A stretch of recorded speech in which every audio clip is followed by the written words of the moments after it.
Welcome to Street Life. What are you saying? I am saying I've got a bad back. Got a bad back? What are you saying?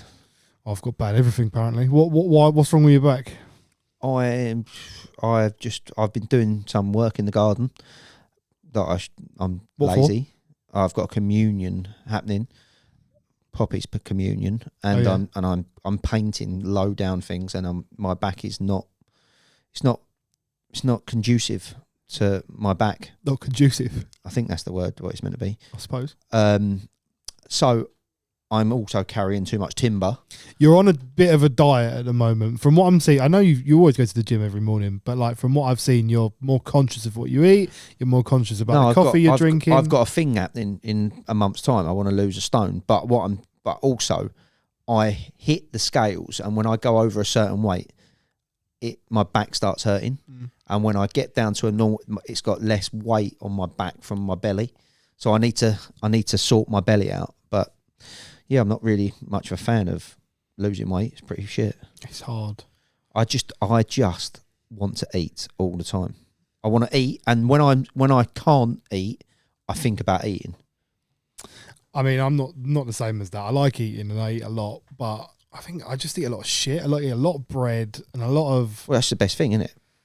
Like white bread sandwiches. It's amazing. They're the best things, aren't they? Yeah, and I just, I don't want to eat fucking a handful of raspberries as my dessert. I want to eat a fucking massive tub of ice cream. But when you're not on a diet, you don't mind eating like good things. When you're on a diet, all you can think about is eating shit. I mean, when was it? It was just before April. I was like in the gym. I was getting lean. I felt good, and I had all this work come on top, and I had to stop going to the gym.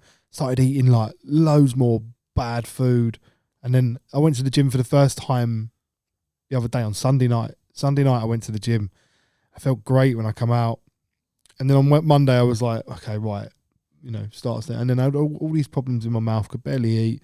And I'm not hungry, and like sometimes my mood makes me not very hungry, but I still just can't fucking shift the weight. I'm putting on more weight as the time goes by. Well, I mean, I haven't helped myself in the last few weeks. I've been down in the caravan. I found Papa John's. I always used to slag Papa John's off. It was the shittest pizza because I picked up the pizza. Yeah. Fucking hell. I picked up the pizza, and the first time I ever had Papa John, all the topping just fell off. Yeah.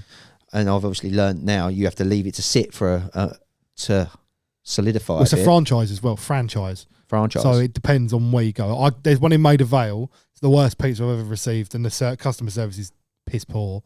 You call them up and complain they don't give a monkeys. I gave them a Google review and said I was going to post the pizza back through the letterbox, and they reported it to Google. Right. And I got it. The review didn't get posted because apparently I was abusive. Do you like Papa John's? I prefer Papa John's to Domino's. I always thought it was the shittest. I don't like the Domino's dough. I don't like the bottom of the Domino's garlic bread. It's got all like little bits. It's like dust on the bottom. Semolina. I don't know what it is. Semolina flour. It makes me cringe. It's like me a bad belly. I just don't like it. It's rank. If I eat a Domino's, Domino's tastes pretty fucking good. I prefer a Papa John's. I now prefer Papa John's. It's that dip, that garlic butter. Well, I found Papa John's and I've eaten it 3 times in the last 2 weeks. You don't want to be doing on Friday. On Friday, I ordered. They'd done some kind of deal, which was 50 quid for 3 pizzas, chicken, garlic bread, and whatever else. I must have eaten at least a pizza and a half over the weekend, large one. And then again on Sunday, I then had pizzas from Marks and Spencer's and used all Papa John's dips. Nice. Which, it's not helping the derby. Frugal though. So I now need to make sure I'm hitting the gym and sorting my diet out to make sure it works. I had a curry on Saturday night. Yeah, was you in trouble? It was really good, but then on Sunday, my mate said to me, "What are you up to?" And I said, "I'm recovering from a curry." Was you in right trouble? Yeah. Why? Without going into too much information, I just got to say, Mr. Whippy. But you like hot food though, don't you? Yeah. But don't you find that is what's ruining your guts? Well, no, because I'm a veggie. Obviously, the meal that I get in the curry house is quite simple, like paneer masala, like plain as you can get. I got a veggie biryani that comes with a curry on the side. It's not very spicy, and then I got onion rings and bread. Onion bhaji and bread. Do you know what I mean? Do you have rice? The biryani Right. comes with rice. That's the best hack for the curry is to get a biryani because it comes with a sauce and rice. Does it? Yeah, any meat, king prawn biryani was fucking banging when I used to eat meat. I just don't like all this the stuff that they put in it. It's like they put like a Potato. bay leaves and Yeah, you pick that out, but they do put potato and pepper and all that. there's like stuff in coriander and other stuff in it. I can't deal with it. Do you think coriander's soapy? Oh, it's disgusting. It's the worst. It's the most disgusting thing in the world. What about you, Reginald? Do you think coriander's soapy? Yeah. I mean, Are you butter chicken Barry? Yeah. We've not got Bruce with us today. We've got Reginald. Yeah. I have a mixed grill. Yeah. I just stick to a mixed grill, and I will have the mint sauce on it, and that's my sauce. You like poppadoms? No. Fucking. They don't taste of anything. They're just hot. Hot? Yeah. What? Oh, sorry. There's some poppadoms that have just got some like chilies in them that are just mega hot, and the other and normal poppadoms are just taste of nothing. Do you like lime pickle? No. Oh, I love lime pickle. Mango chutney? I don't mind mango chutney. I just don't like any. I just don't like any of the. They have all the fucking weird shit like put raw onions and stuff on a poppadom. It's a big faff. Do you not like raw onion? My mate, I'll eat it on a burger. Eat a raw onion like an apple. Oh, mate, we used to live together when I was at university. It was fucking disgusting. He used to not even peel it. What? It was like a party trick. Oh fuck! I was like, "What are you doing that for?" And what he used to do, and this is where we'll stop with this. But like, he'd have tuna mayo sandwiches with raw onion, but instead of chopping the onion because we were stoners and he was lazy, he would bite it and then regurgitate it back into the sandwich. Oh, fuck off. What, you'd eat it? I wouldn't fucking eat it. Oh, Didn't like tuna or onion at the time. You don't like tuna now, though, do you? Nah, I never liked tuna. I think it looks like cat food. Yeah, I like tuna. I like quite plain stuff, to be fair. I don't go for sauces too much. I go for rocking rolls, like ketchup or brown sauce or salad cream. I don't like all the other fancy sauces. You don't like mayonnaise, do you? Yeah, I eat mayonnaise. Oh no, is it Casey that don't like mayonnaise? Casey won't eat mayonnaise. Bruce. Yeah, but I do like the garlic and a dip from the pizza. Yeah, sweet, isn't it? My bird, she doesn't like mayonnaise. It does me wonders whenever I get anything with mayo in it. Well, I think talking about going, there's not really much I can eat really at the moment. There's not really out there to lose weight. Weight loss is a bitch. Oh, weight loss is a fucking. Do you know what? We should put weight loss in room 101. 100%. That is we both agree. That is the biggest fucking shitter out there, in it, trying to lose weight. There's never been an easier room 101 topic. No. I find I could go to the gym, I can lose weight, not too difficult, but putting it back on so easy. I mean, you drink as well, and that must be because I don't drink beer. Well, I'm trying to now not. Well, I've got last game, this home game this season on Sunday, so I'm gonna have to drink then. And it's gonna be a big one. Not really. It's the last home game of the season. Celebrations all round. Yeah. Well, are we going to get into Europe? That's the thing. I hope you do, mate. I like Brentford. I really want to go on a European trip. Your manager looks a bit like a model. Is there anyone who looks more Irish than him? He's quite a good-looking geezer, isn't he? What's his name? Keith Andrews. He's got piercing blue eyes. He looks like he should be on like Grey's Anatomy or something. Or what was that other program? The one I'm talking about, McDreamy. Is that Grey's Anatomy? Or ER or some of them programs. Anyway, he's a good-looking geezer. He's got proper thick set of Irish hair. I would say so's our manager, but I don't even know who he is. Oh yeah, you changed the managers like on a win, didn't you? Oh. Well, I can't stand Watford. I think when I first started liking football, I supported Fulham because my dad tried to push me to support the Invincibles, and I didn't want to play ball and never got on with my dad, so it was a rebellion thing. And then I was like, okay, I'm going to pick a London team, and I threw a dart, and it was between Fulham and QPR. I'm so QPR. glad you don't support Fulham. Yeah, it used to be Fulham. I went to one game, and that was Watford-Fulham, and Watford pumped them 5-0. Troy Deeney looked me dead in the eyes, and he went, "Oh, fair enough. I'm a Watford fan." My two mates were in the away end at Craven Cottage, yeah, and I was in the home end, the Johnny Barnes fucking end or whatever, on my own. Right. At the end of the match, they were like, "What do you reckon?" And Johnny I was like, Barnes end. "I'm a Watford fan now." Johnny Barnes end. Johnny Haynes, I think. Yeah, whatever. Anyhow, is that the Hammersmith end or whatever it is? Yeah. So, yeah. And then you're a what from there on? From there on up in a Watford fan, and So I've what, had like- a season ticket. so I've what, been like to the FA 10 Cup years? final. So 10 years you've been a football fan? I'd say I'd been a football fan since about 2009, because I used to hate football when I was a kid. I never played it. I used to play rugby, and now I cannot stand rugby. And now you like football? I love football. That's it. So I've got a couple of things I'm meant to be asking you this week, and I'd already thought about what to ask you about this, because I know your business is selling records, and you've got into a new genre of music that I quite like, that you've kind of, I wouldn't say you found it, but you've got more into it in the last few weeks. I certainly or got few more months. into it. Yeah. You're talking about rave? Yes. Acid house and all that, yeah. Well, it come from buying collections from DJs. So did you go out looking for collections of that because it was selling well? My mum put me onto all this music when I was a kid. Yeah. You know, I knew about the Prodigy when I was single digits. Yeah. But I knew about the Prodigy and how important they were, but I didn't know about a guy called Gerald. Didn't know about 808 State. Didn't know about all of these sort of things. And then as I become my own music man, I started to discover, tunes and stuff. And then since I got that collection on a whim. That collection, I literally bought a record player, and he said he was selling his collection, and I was flush and ready to start the business, and so I just told him I'd give him £1 a record, and he bit my hand off. But he had so much shit in there, so much good stuff. He had so much crap like Euro house and like mid-2000s house, but a lot of the stuff was bangers from between 96 and 98. And so from there, I started learning about things I liked, but then I'd go from there and see the records I liked that he didn't have. Yeah. And then from there, I'd try and source those records because I would want them. So then I wanted William Orbit, and then you showed me Bass-O-Matic from William Orbit, and then I discovered a KLF, and then from the KLF, I'm like, oh my God, what have I missed here? And like, I knew about the KLF through my stepdad, but I thought they were a bit. I'd only ever heard Chill Out, and I thought this is a bit ambient, it's a bit weird. Did you think they were gimmicky?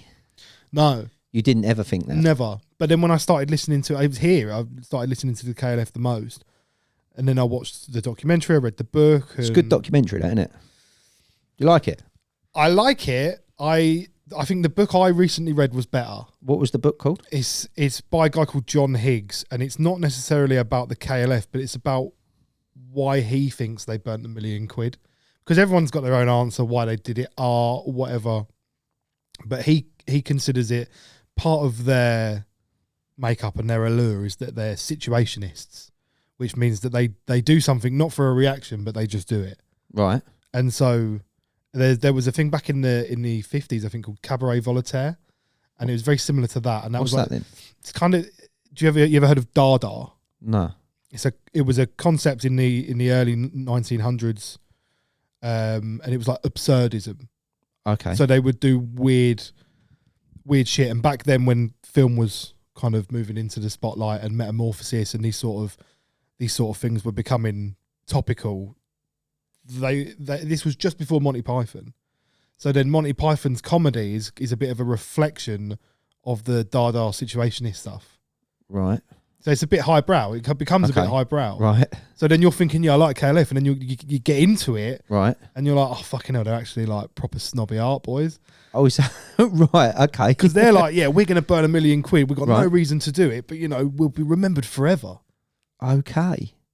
And but they're not even, in their head, they're not thinking of the pros and cons of it. They're thinking, sure, we'll just do it. I didn't realise that. There's a story about Bill Drummond, the guy from the KLF. Yeah. Before he was in the KLF, he used to manage Echo and the Bunnymen. Right. And he used to manage Japan. No, he not Japan. I can't remember the other band. But anyway, there's this whole thing with a rabbit, and he kept seeing this rabbit. It's like subliminal messaging. And this rabbit is meant to represent chaos. There's an old folklore of a rabbit in Iceland, and it would represent chaos, and it would come out and cause chaos in people. And the KLF are there to cause chaos. That's their concept. And what he used to do is he would put the bands that he would manage, he would put them on in different places around the world at different times, and then he would stand on top of this manhole that he thought was like, there was something involved in some sort of like Right. triangulating the frequency. What, really? He the geezer really did is think off that. his bonds. Right. The geezer is mad. Yeah. But this is what I mean. I have a trouble. I think you have it as well, where we hyperfixate on things. I like to know a lot about, and then I've got the worst memory. If I can watch that and then I'm like done, finished, I'm and the then I move opposite. on to the next. I can't remember anything of what I've just. I'm gone the on opposite. I learn about something, go right deep into it, and then it's just stored in there forever. What did they used to be called? Jams. The Justified Ancients of Moo. Yeah, but right, okay. So they was That's from a book. right, because there was a story behind why they were called jams. Yeah, The Justified Ancients of Moo. There's a book. Oh fuck, I don't remember the name. It's the same logic as the Cabaret Voltaire. It's this sort of situationist. So this book is, I can't remember what it's called, but they talk about all of these concepts and this guy, and it was written in the 40s or the 50s or whatever. Right. Oh, fuck, I wish I knew what it was called.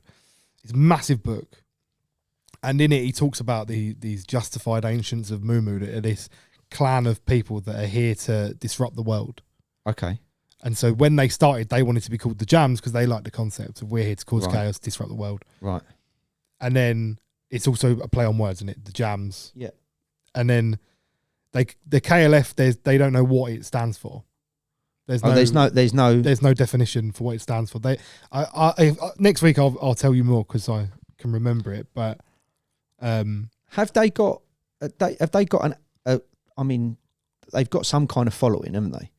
it's a cult following. It's a cult following, yeah. It's a cult following because they got rid of all their music and they weren't on Spotify for years. People, much like De La Soul, people didn't know about them.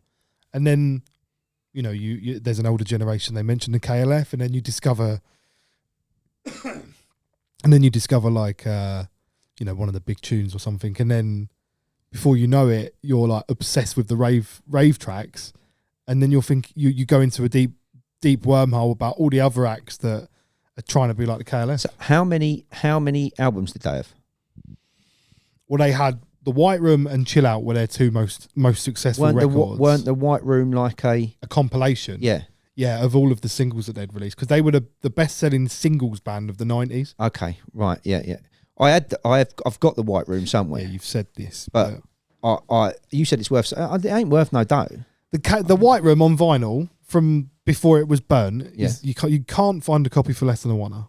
Really? Okay, it's not worth like loads of money then. No, but if you find it, I'll have it. No, I've got to keep it. I'm ready to spend $1 on a copy of the White Room. I really liked the KLF. I think they were, but again, I only really like the singles. I don't know fucking the backstories and any of the other stuff. I can't see you listening to Chill Out. 3 AM Eternal was my favourite. Yeah. And then they had a couple of others that were What Time Is Love. I can't remember any others, to be honest with you. Last Train to Trans Central. Yeah.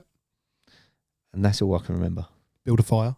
No, can't remember. Build a fire. Is that the one that sounds like one? We're gonna build a fire. Is that the one that sounds like another one? Because one of them's got almost exactly the same tune in the background to maybe Last Train from Trans Central. Well, obviously Justified and Ancient is the tune with Tammy Wynette. Who was I talking to the other day? And he was like, mate, for the KLF to get Dolly Parton on a tune. I was like, no, it was Tammy Wynette. He was like, no, mate, I'm older than you. It was Dolly Parton. And obviously, Mr. Hyperfixation, I was like, no, mate, it was Tammy Wynette. What's his name? Jimmy Courtney. Jimmy Courtney wanted Dolly Parton, but they couldn't get her. What's Tammy Wynette's big tune? I don't know. I only know her from the KLF. That's... But she was a famous singer. Stand By Your Man. Probably. I think so. I might be wrong. But yeah, I mean, I like a lot of rave music now. Even Reginald over here is, what are you, 23? Yeah, and I mean, he's stuck on the other day, Chime, Orbital. And I'm thinking, you know, it's a good tune. I've obviously heard it before, but it's not one that I go, I know what that is. I have to check it. And then I'm thinking, it's another rave tune from the 90s that I don't know about. I liked. They weren't particularly acid house tunes, but I suppose they were. But a lot of the tunes that were coming out of '89 up to really about '96. Do you know about Psychic TV? No, what's that? They essentially tried to create acid house. The guy was the lead singer of Throbbing Gristle, which was like an industrial band in the '80s, and he decided their name, sorry, should I say, is Genesis Porridge. Right. And Genesis Porridge decided that they'd heard the term acid house, but they didn't know what it sounded like. Right. So they got a group of producers together. You know, the Grid, Richard Norris. Yeah. They got something. They got Richard Norris on board, and he was like, I want to make music that I don't know what it sounds like, acid house, and then it's like this psychedelic house music. So they kind of pushed it before all of the acid house, Actually the famous kicked acid off. house groups, because before then it was just Chicago house. Okay.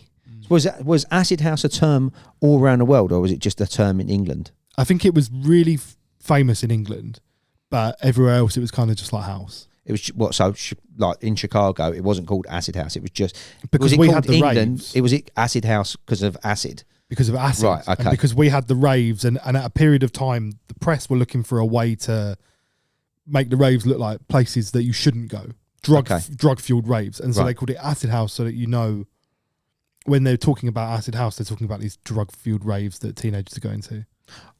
I was too young. I was fucking. I'd only just been 8 or 9. Were you even born? I was born in 93. Oh, so you weren't. So 89, you weren't. 89 to 92 is acid house. 89 to 92, and your mum was hanging just. Yeah, my mum and dad were loving it. Yeah, they were there. Floating, mate. Now, I like all the fucking everything that went along with it. The clobber. It's not just the music, is it? It's the whole movement. Culture and movement around it's it. Like Britpop is a movement, isn't it? Yeah, I suppose. Yeah, yeah. I mean, have you seen any acid house documentaries? I've listened to a couple of podcasts. There was a really good one I listened to recently that spoke about kind of the beginnings of it in Ibiza, and it was the 4 DJs that were like Paul Oakenfold and I can't remember who else, but they went there. They see this Alfredo, this famous Argentinian DJ, play there, and then they all come back to London and open separate nightclubs. So you had Ministry of Sound, Shoom, you had what's the one that was in Holloway Road, and The End. Was it Labyrinth? No, that was in Dalston Lane. All right. Well, I don't know. It's a funny story about Dalston, about Labyrinth is my dad used to serve up in Labyrinth. Oh, nice. That's what he was famous for. And he used to tell me about all them stories very fondly. And then I was once on a date with a girl and we were on Dalston Lane. So at the time I texted him and I said, is this next to Labyrinth? And he said, yeah. And then obviously I had that connection and he was thinking this girl it was just a one night stand. Nice. Was it a funny story? I kind of got halfway through telling it. I was kind of just like, and just thought, yeah, I just got to go with this now. Sour memory. It's too much acid. So, I never really liked acid when I used to take drugs. It was no, I prefer mushrooms to acid. Acid, I felt always just felt too superficial. It didn't feel real. But mushrooms feels like you're in it. You're in the movie. Yeah. You ever take acid? Never taken a drug in my life. You're a pretty clean guy, aren't you? Nothing. I'm not taking anything in my life. No pills. Do you smoke? Nope. Don't smoke. Nope. Pipe? Nope. Nothing. I don't smoke the reefer. I'm a drinker. Everyone else, everyone's each to their own, aren't they? Everyone can crack on with whatever they like. It don't bother me when I'm out with people. But But that's a big skill to have. To be able to not get into the pub dust when you're around. I can't be dealing with the bollocks that comes out of people. Oh, God. Because it's your same group of mates. You're just hearing the same shit. And it's just revved up a few notches. So I'm just like... I think when I was younger, it was a bit peer pressure-y. I mean, I say that. I didn't really start doing it until I was about 25. Really? Yeah. I swerved it all at uni. How did you manage that? I tried Do you think it. you was in the wrong place though? Like the uni that you went to was a bit arty-farty, was it? Yeah, and also it was it was like just on the cusp of anywhere interesting. Like I wish I'd gone 5 miles down the road. There's like your end. There was nothing going on in Epsom really. No, but I took some drugs at uni. I just smoked a lot of weed. I never really liked it. I remember taking MDMA for the first time and falling asleep. Okay, this is fucking boring. But then when I turned 25, 26, was living in London, getting bang on everything, that's when I was in my stride.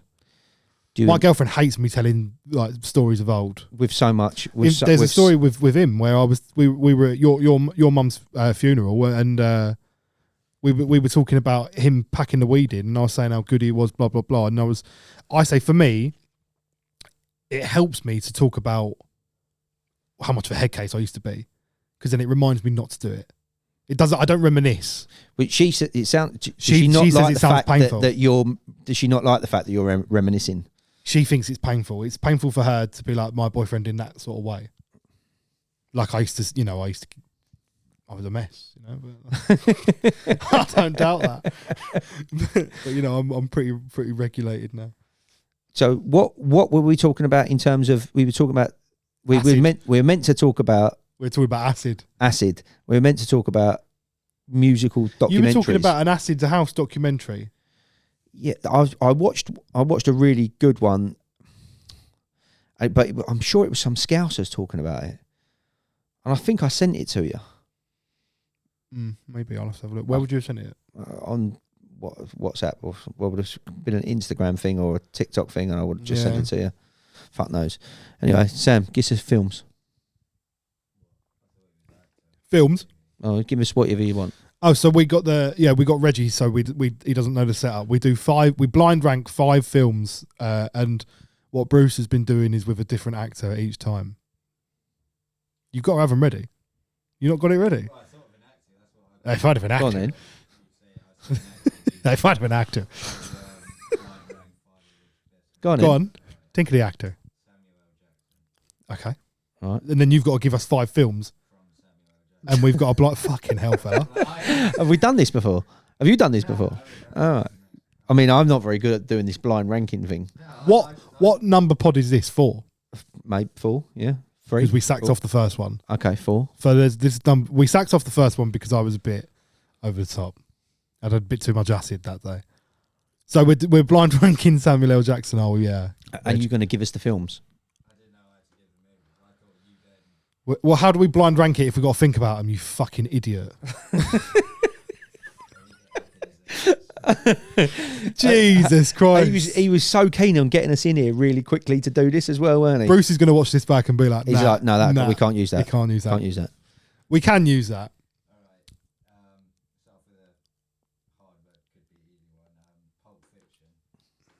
It's got to be like number 2, number 1. I put it number 2 because I don't know where else we're going to go, but... Can we move them around? No, that's the whole thing about blind sake. ranking it. You got to put him in that as number 2 at least. I can't think of another. Say what again? I think it's got to be at least number. I think it's got to be number 1. I would probably put it at number 1. I mean, he's been in fucking a lot of good films, hasn't he? So Die Hard 2. Yeah, it's a fucking good film. I like. Is it Die Hard 3 actually? Die Hard 3 with Vengeance. Oh, it's good, isn't it? Fucking really good. And you know his name in that? Furious Power. Fuck off. His name is Furious in that. I don't know about the second. I think it's Powers. Yeah, his name is Furious. Poor old Bruce, mate. He's on death's door. I think I read something the other day about them saying that he's got about 6 months left. Haven't his family said like that's like he's more. He's pretty much done. Yeah, he's pickled. And he's now signed everything over to them. It's all done. What a good actor. Hasn't he also done like he's like the first man to sign his image rights away, so they can make AI of him. Yeah, I've heard of this. Yeah, I don't know if that's true or not, but I've heard about this. Can't he, Sam? I mean, listen, that he was fucking good in that as well. The butler, wasn't he? The bastard butler. That was a good film. It's going to have to go number 2 in it if we put Pulp at number 1. Yeah, I'll go with that. Oh shit, yeah. I forgot. 5, I'd say. Yeah. I reckon he's got 2 more good ones. He's going to put Snakes on a Plane in there as well, isn't he? And that's going to be 4. What's he in the Kingsman? I don't even remember him being in it. Oh yeah, that's a good movie. Have you seen that? I've seen Kingsman, but I don't even remember him being in it. You know when he has the party and they're all going to move. They're all going to move to a different country, and he has to chip these people, and then essentially his plan is he's going to detonate the chip, and everyone's going to blow up at the same time. Oh yeah, I do remember. Yeah. But he's like mental in it. He's slightly mad. It's a good movie. That it's a good film. The other one I think he's pretty good in, but he got a lot of slick. Was the M. Night Shyamalan film? You're getting better at that. Yeah, I'm getting better at it. What's it called? Which one was he in? Glass? No. Split? No, the one before that. But the actual one with Bruce. Unbreakable. He was the villain in that, wasn't he? So we've done Pulp as number 1, Django as number 2, Jurassic as number 5. What are we putting that one at? Oh yeah, Kingsman 4 because you've not seen it. I've seen it, but Jurassic's better than that, though, isn't it? I don't think so. Okay. I don't really like Jurassic. I don't really like any of that shit. Oh, but fucking it was, of its time, it was the Governor, wasn't it? Go on. What's the third one? The final one.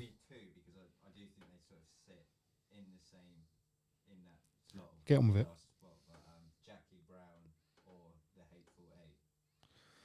Jackie Brown's better than the Hateful Eight. Yeah, I don't really like the Hateful Eight. A bit boring. I thought it was a bit boring. Yeah. Is Jackie Brown's good? That's Jackie where Brown's good film. our font is for this pod is based on Jackie Brown. Isn't it? Yeah. Yeah, I like Jackie Brown. Do you like Jackie Brown? Where do you put Tarantino films? I think dialogue-wise, I think he's the best director. No one can hear what you're saying, so it's just dead air. Can it? Is it? Nah, yeah, he's not got a microphone. Oh. He'll pick up like as it's like in Joe Rogan when he goes, Jamie, can you hear little? Oh, right. Okay. Yeah, but this ain't that advanced. This is how sounds how Jamie. Right. So yeah, who do you reckon? He's the best for dialogue. Yeah. I think you could watch 30 seconds of a Tarantino movie and you know it's Tarantino just from the dialogue. Yeah. He's wicked director and that. Some of his films are a bit boring though. He's a foot pervert. Is he? I see him on Joe Rogan. Wiggle your big toe.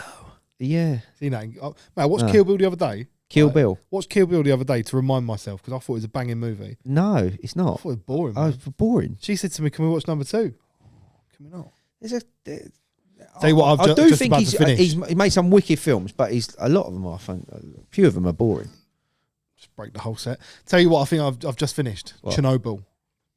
The series. Did you see that? I've seen a few episodes of it. I haven't finished Did it. you get to the bit when they're laying in the bed and they're like melting into the fucking from the rigor mortis and all that? No. Oh my god! Is it a good film? It's like the best practical effects I've ever seen. Is it worth watching in terms of Don't let the girls you've got to watch sit it. there for a long time watching It's it? scary. There's only 6 episodes. They're an hour long. That's only 6 episodes. I watched the first 2 episodes on the plane, and I'd never bothered watching the rest of it. Mate, episode 4, 5. There's the patients who have been exposed to it, like their sort of reactions in the bed. Oh mate, fucking hell! You talk about horror film. That is scary. Oh yeah, I'm going to watch it then. I've been watching a good one at the moment. It's called Monarch. You said this last week. Something of monsters. You mentioned this last week. Fucking good it is. It's a bit like Lost. It's good. You remember What? about that one? What did I? I made a shit joke about it last week. No, go on. Tell me the shit joke. No, I got lost. Missed it. Oh, fucking hell. Don't laugh, Sam. Should we wrap it up? Wrap this fucker up. Right. Well, I recommend everybody watches for next week. Simply or Purely Belter. You heard of that? No. It's filmed about 2 Geordies from the. It's basically, I think it's filmed in the 90s, and they nick the centre circle from St James's Park, and they go and try and sell it, and then the police try and chase it. It's like shit comedy. It's probably a 2 out of 10 at It best. sounds fucking awful. It's Purely Belter or Simply Belter. I can't remember what it's called. Oh, it sounds fucking awful. I've got to give you a film to watch for next week. Have you seen Human Traffic? Fucking, of course I have. Okay. That's a good film. It's not me though. It's the people. Let me think of it. What about Twin Town? Why don't you recommend Human Traffic? No, I'm going to recommend to watch Twin Town. Okay. Go and watch that. See what you think. As always, like, subscribe, Yes, please follow. do that. Help us get some subscribers. Yeah, keep on with the Letterboxd. If you haven't downloaded the app, download the app. Yeah, Thank you very much, Letterboxd. That is the move, isn't it? Letterboxd is the move. Make sure you stop by the Artifacts. Make sure you follow Nuke the World. Peace, love, garlic bread. Ciao. Job bless.